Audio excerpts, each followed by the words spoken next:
Good morning, good afternoon, and good evening for another very special edition of WOWSA Live. We're actually coming from Arizona, where John Zemaitis is here with us. Welcome. Thank you. Thank you, Steve. Thank you for having me. Yes, and we interviewed your brother, Joe, a while back, and he was mentioning how diligent and hardworking and regular his schedule is.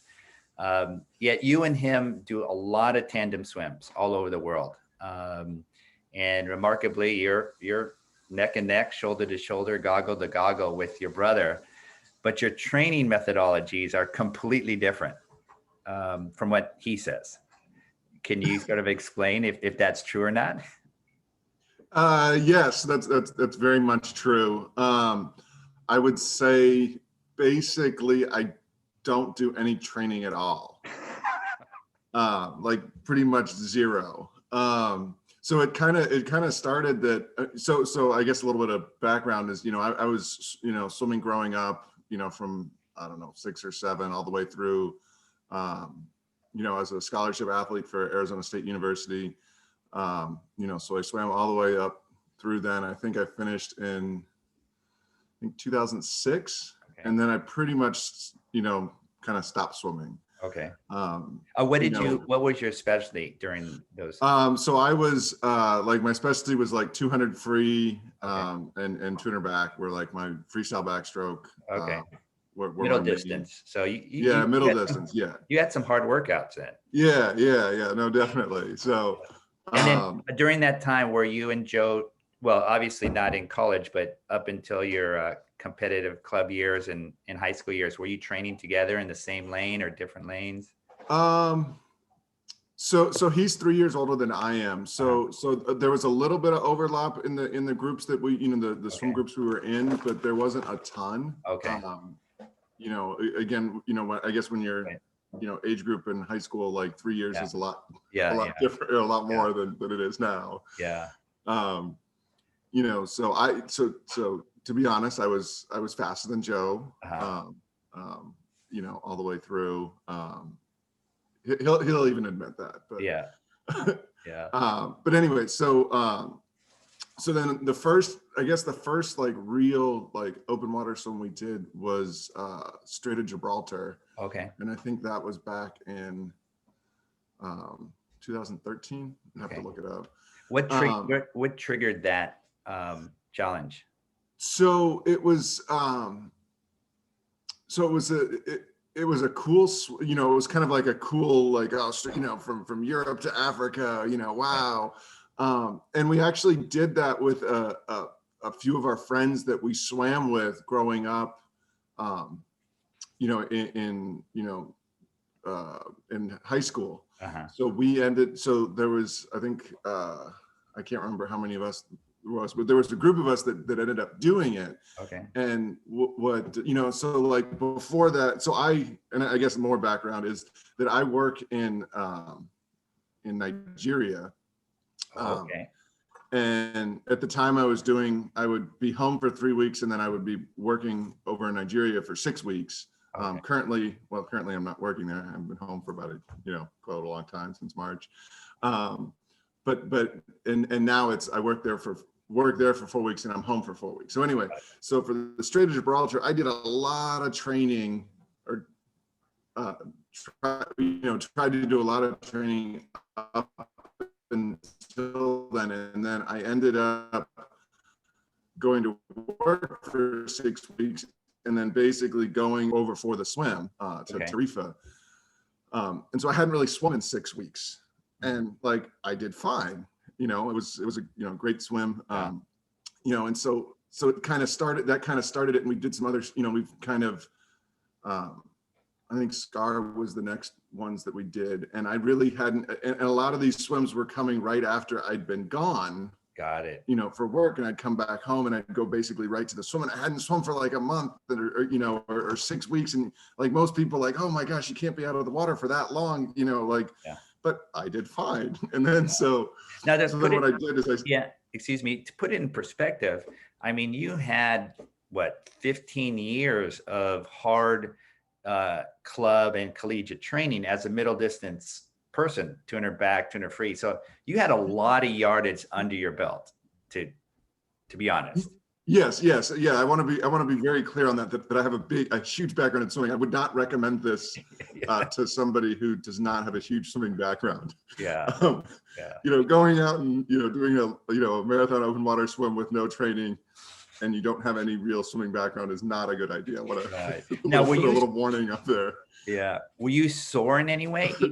Yes, you did have the background, but you weren't training. After 14, 15 kilometers in Gibraltar, So were you sore? so yes, I was sore, but it was it was this. Joe and I, we talk about this after most of the swims. Joe and I are pretty much sore for about the same amount of time. It's about 48 hours or so. Okay. That your arms and kind of upper body are really sore. But after that like magic 48 hours, it kind of all is gone by then. So that's kind of the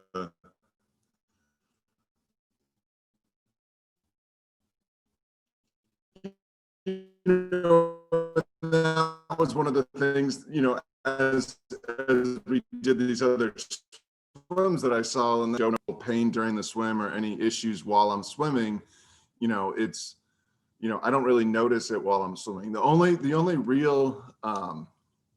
only real downside, I think, to this training, I think it's getting maybe a little bit harder the further away I get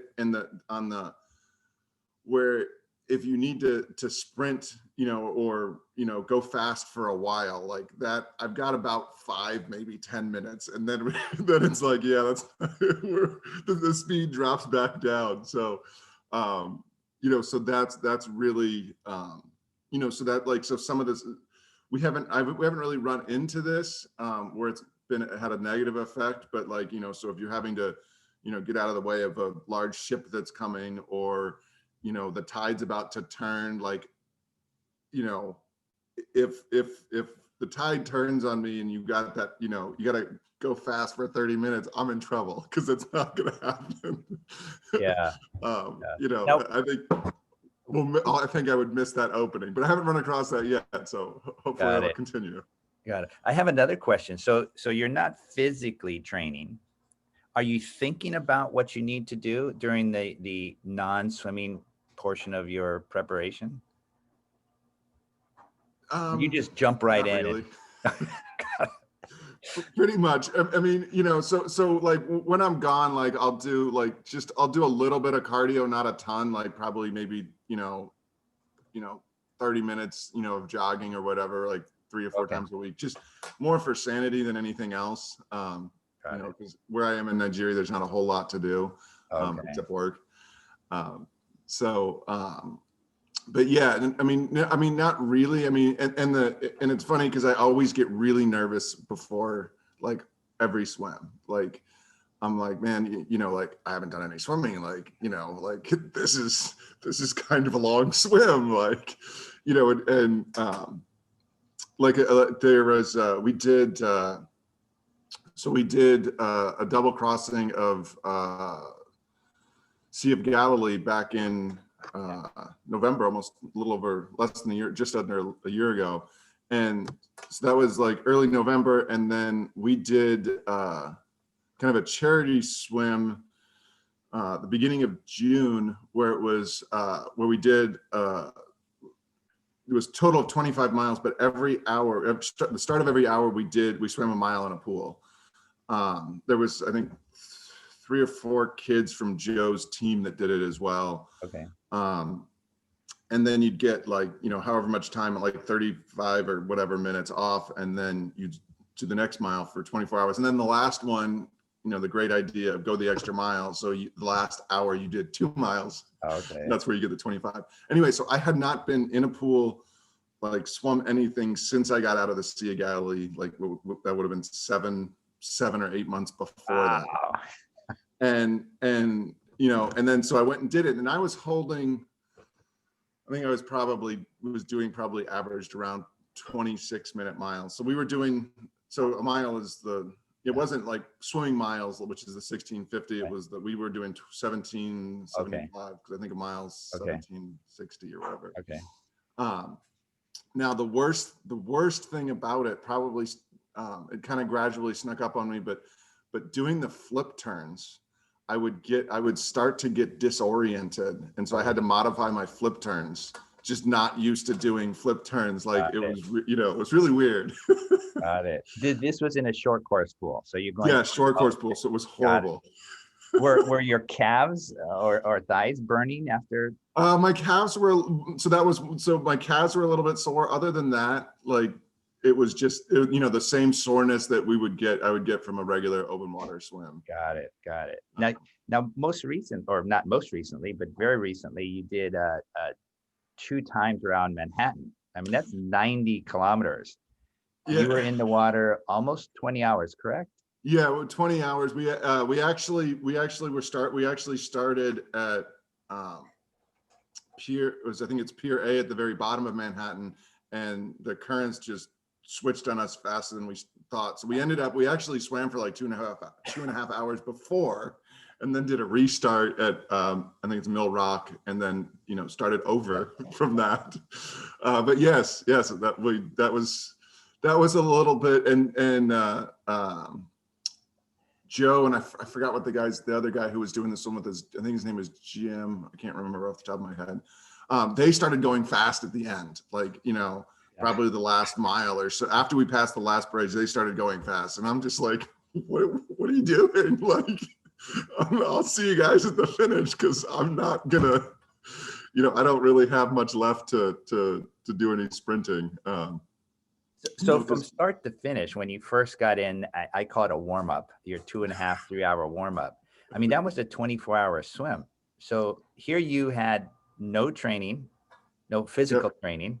Yep. You jump in, you swim roughly 24 hours straight with one little restart. One little break. Yeah. How do you do it? I just get in and do it. People always ask, oh, what do you think about when you're swimming? And I'm like, I really don't think about much at all. Got it. Kind of just I think like most marathon swimmers, you just kind of turn your brain off and you keep swimming, and you're looking at the kayak that's next to you, and next thing you know, you're done. Yeah.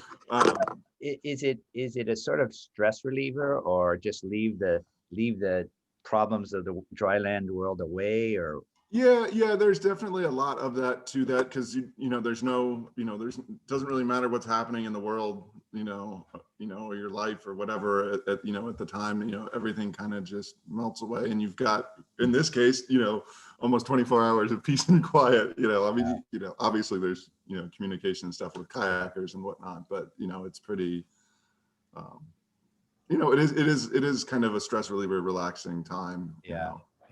And so you've gone from Strait of Gibraltar to double circumnavigation of Manhattan, and you've gotten many things in between, in Hawaii, Scar, I mean, channel swims, charity swims, marathon swims. Like, what do you see in the next 10 years? That same continuation, or? I would think so. I'd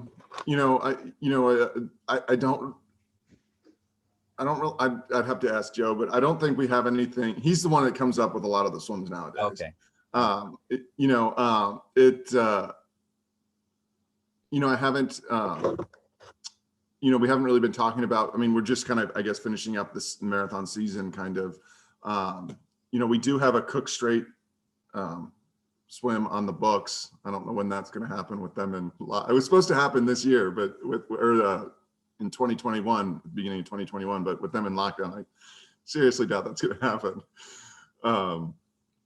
But yeah, and I would say it's probably going to, probably continue, 5 to 10 years, something like that, along that same, and probably, I mean, we've been going at a pretty rapid pace. I think last year, 2018 or something, we had, I think we were close to 400 miles of marathon swims, just under that year, because we did Scar, and then we did 8 bridges, which was a really cool swim. And that's like 120 miles there. So gets you pretty close, in scars, I think around 40-ish.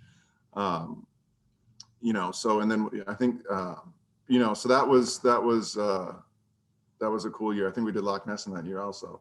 But I mean, like we've had a, you know, so I would think probably, you know, as we get further and further along, you know, I think our rate might slow down a little bit, you know, on how many we're getting in, but, you know, we try to pack as many as we can in there. Yeah. So. And so what drew you to Nigeria in the first place? Is that a career move? So I started there back in 2009. I started working for KBR, which is a construction company, and we built a refinery for Chevron, kind of out in the swamps, basically. And after that construction was finished, Chevron had me stay on as a contractor. So I've been out there pretty much since 2009.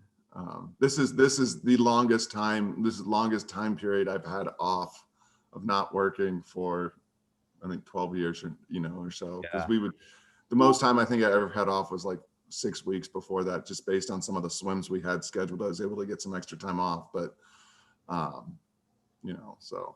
Yeah. Yeah. So that's. I understand how you wouldn't be training as you're in Nigeria and working, and you know, that's hard in a swamp of all places. What happens when you come back home for those weeks on end? You know, so I like, you know, like I was saying, the first couple of swims we were doing, you know, I was, you know, I would train, you know, at home, you know, for the 2 weeks. I'd do a decent amount of training, and then, you know, it kind of got, you know, and then I would, you know, as we got further and further along, I'd get busy with doing other stuff, and then I kind of was like, oh man, I haven't really swum, you know, in a lot, you know, like it's been like, you know, 3 or 4 months, and then I'm like, oh well, it didn't really affect my swim. It was still great, you know. So I mean, the only real swims that I think we haven't finished was my first try at Catalina. And that was, I think that a lot of that was due to being newer to open water swimming, and the biggest, so I didn't realize, so it was a night, you know, Catalina, you start out at night, and I didn't realize that you could get seasick swimming at night. And because I do get a little bit of seasick on the boat, but anyway, so I got really seasick, and I was, you know, puking my guts out for like 2 hours, and, you know, I'm like, you know, this is supposed to be like a, you know, 11-hour swim or whatever. And I'm like, I don't have 9 more hours of this in me. Just get me out now. Which it actually was good, because it ended up being like, because we went from the LA side to Catalina, so it was a little bit longer. And so it ended up being like 13 hours for Joe. So I was extremely excited to be out. And then recently I think we tried the Farallon Islands, but that was, so there wasn't a lot of data on that swim for temperature wise. And when we went out there, it was like 51 degrees. And it was super, super cold. Yeah. Again, we were in there for about 2 hours, and it was kind of like, well, we still have, you know, what, 12, 13, 14, 15 hours left of this. And like at 51 degrees, you're not, you know, like we weren't prepared for that. And I don't think we were going to last that long, you know. Yeah. Yeah. Unless it warms up real quick, but that wasn't happening. So yeah. So were you in that attempt? Did you go from the Farallons to? Yes. Okay. Yeah. Yeah. That was, and that was kind of a little bit of a last minute kind of thing, because,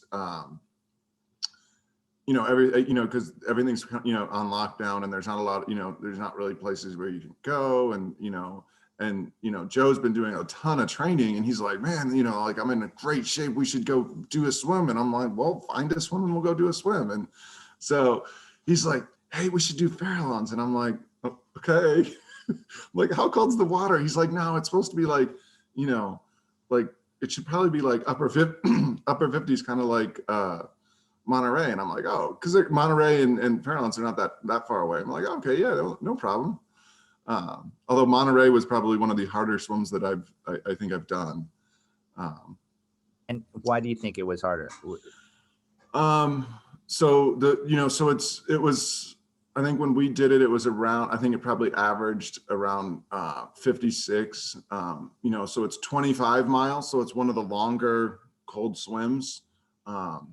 It's jellyfish and, there's jellyfish and a lot of other aquatic life out there. So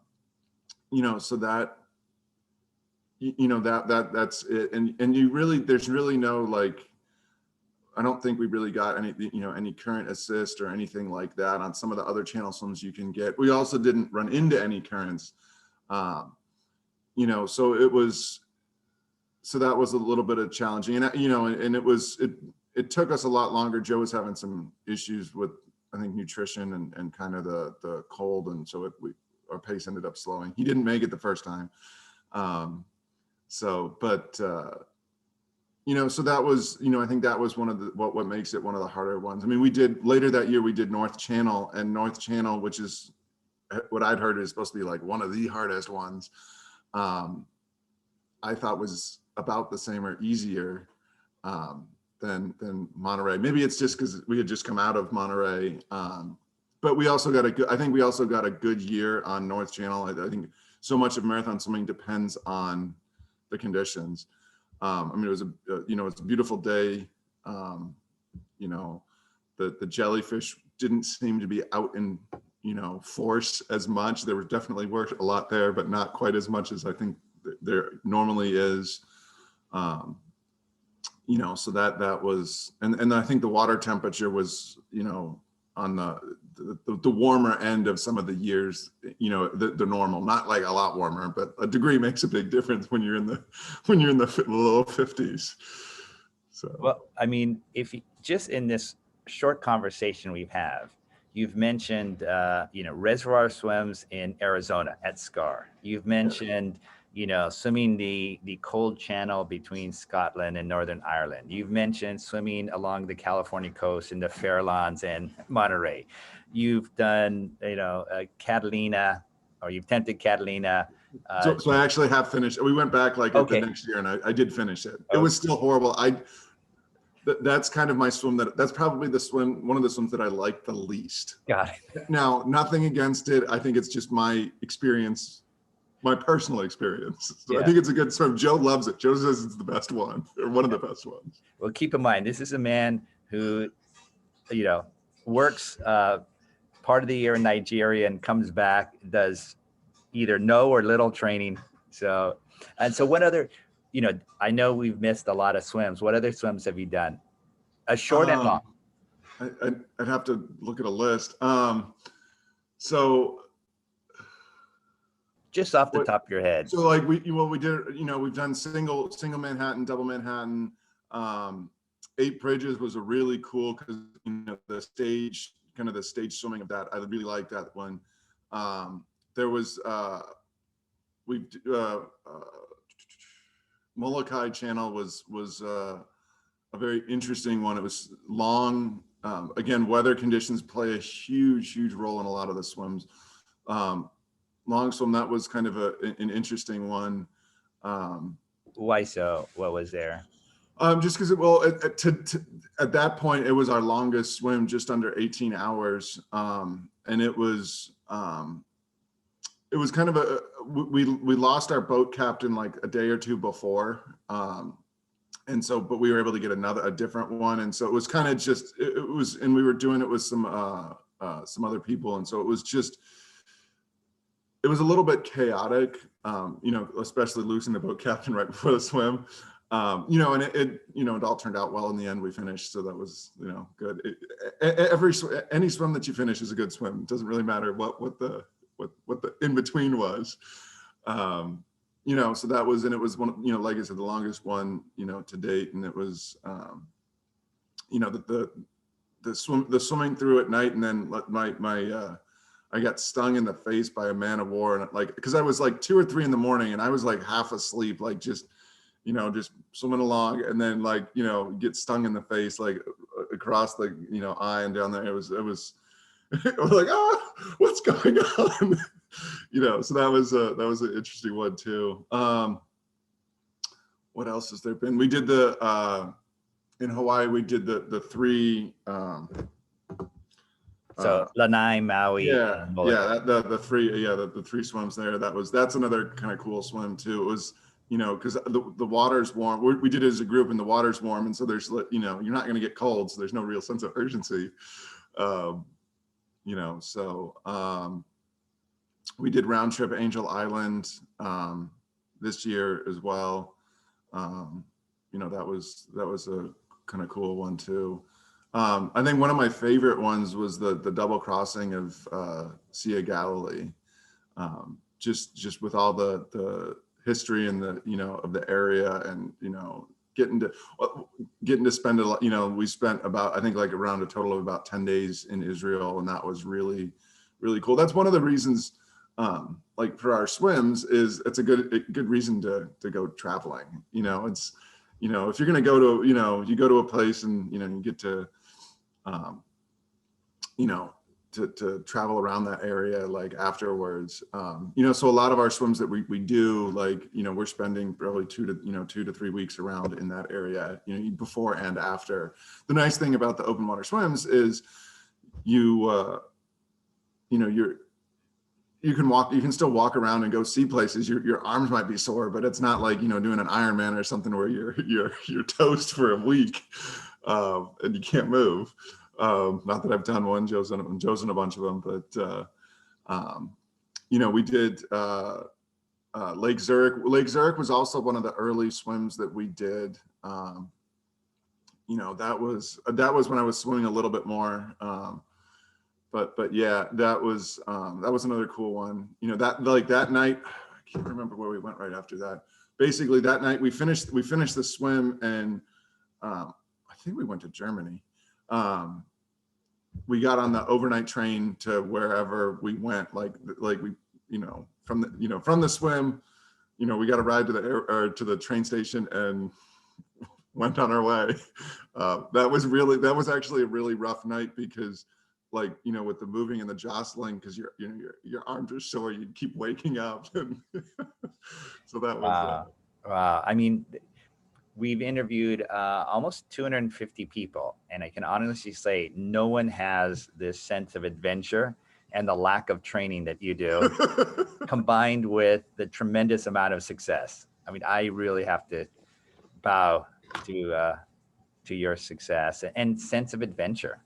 I mean, it's pretty cool. I mean, you make, Zurich, Gibraltar, Molokai. I mean, you turn these into not only a aquatic adventure, but a dryland vacation. That's really cool. Really cool. My hat's off to you. yeah. Oh, thank you. Yeah. Well, if there's any advice that you would like to give someone who wants to follow in your wake, what would you give them? I would say that if you're not going to do any training, you need to have a very strong swimming background beforehand. Even so, like for me, I think swimming is something you pick up. If you were a very serious swimmer, it's getting back in the water and swimming some. I think you pick it up fairly well or fairly quickly. That I would recommend that you, instead of just going and being like, hey, like I haven't swum for 10 years, but hey, I'm going to go do the English Channel. That's probably not a good idea. That you need to start off something small, in your area, and, see how it goes, and probably do some training and kind of figure out where it is. Cause when I started doing the open water swimmings, I started doing a decent amount of training. And then it was kind of like, it kind of backed off from there to kind of, find my comfort zone. Like I said, the biggest issue with this style of training is that, like, there's no real speed, and having to sprint for something goes about 5 to 10 minutes. And then it's just like, that's not really going to work out for me. Like, we've got our speed that's, probably average is probably around 30-minute miles, when you include the feeds and all that stuff. And that's basically like, there's not a whole lot of picking it up from there, especially at the end of long swims. There's not a whole lot of gas in the tank, for like, hey, let's get a good speed. But yeah, that would be my advice for people is that one, I think it would probably only works for someone with a very strong swimming background. And then, I would definitely do training beforehand and kind of figure out where, and then back off, try some swims with a decent amount of training, and then you can back off from there and as you find your comfort zone. So That's great. That's great. Well, thank you very much for your time and sharing your experiences traveling around the world. Good luck yeah, to you. We'll continue to follow. yes, no, thank you. Thank you for having me, Steve. Yeah.